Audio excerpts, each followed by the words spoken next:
Breaking news সকল football ভক্তদের জন্য। আরেকটি শিরোপার মালিক হলেন রিয়াল মাদ্রিদ, ম্যাচ সেরা হলেন ভিনিসিয়াস জুনিয়র। বিস্তারিত জানতে ভিডিওটা শেষ পর্যন্ত দেখুন।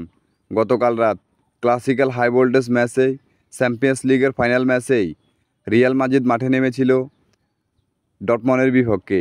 গুরুত্বপূর্ণ হাই ভোল্টেজ ম্যাচেই শুরু থেকে এলোমেলো খেলে দিলেও ম্যাচের শুরুতে রিয়াল মাদ্রিদ একটু এলোমেলো খেললেও ঠিকই পরবর্তীতে চোখে চোখ রাঙিয়ে আক্রমণ এবং পাল্টা আক্রমণের মধ্য দিয়ে দুর্দান্ত ক্লাসিক্যাল হাই ভোল্টেজ ম্যাচটি অনুষ্ঠিত হয়ে যায়।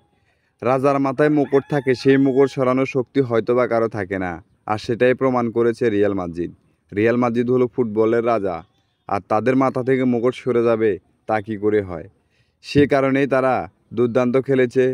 যারা ভিনিসিয়াস জুনিয়রকে মনে প্রাণে ভালোবাসে তাদের মনে একটাই আশা ছিল যে ভিনিসিয়াস জুনিয়র এই ফাইনাল ম্যাচটিতে একটি গোল করবেন, একটি অ্যাসিস্ট করবেন, আর ব্যালন ডি অর দৌড়ে এক ধাপ এগিয়ে যাবেন। যে কোনো ফুটবলারের মনে একটাই আশা থাকে, একটা বিশ্বকাপ, একটা ব্যালন ডি অর, একটা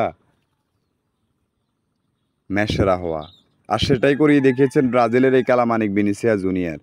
তিনি ডর্টমন্ডের বিপক্ষে একটি গোল করেছেন, যদি অ্যাসেস করতে পারেন নাই, তবে তিনি ম্যাচ সেরা হয়েছেন।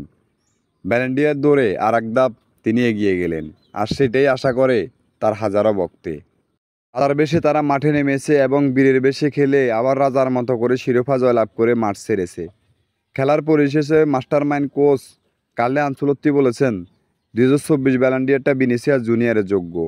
আর তারা ডর্টমন্ডের বিপক্ষে 2-0 গোলেই জয়লাভ করেছে। এ আজকের খেলাটি আপনাদের কেমন লেগেছে আমাদের কমেন্ট বক্স খোলা রয়েছে। আর 2024 ব্যালন ডি অরটা যদি ভিনিসিয়াস জুনিয়রের হাতে উঠে তাহলে কেমন হবে সেই কমেন্টটা করবেন এই ভিডিওতে। খেলাধুলার আপডেট নিউজ পেতে আমাদের চ্যানেলটি সাবস্ক্রাইব করে আমাদের পাশে থাকবেন।